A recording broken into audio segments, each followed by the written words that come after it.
Hi everyone, today we will talk about how to fix or how to solve Messenger on iPad. To know how to fix or how to solve Messenger on iPad, you should just go to settings like this. You will click. After that, in this page, you will go to apps, default apps, app settings.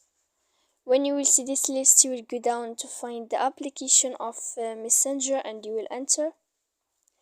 When you will see this page, you will go to click force stop. Then you will enter to storage. After that, here you will click clear cache. Then you will go to click clear data. And when you will end all this, you can turn off your phone. So please don't forget to support us by like and subscribe. See you next time in another video. And thank you for watching.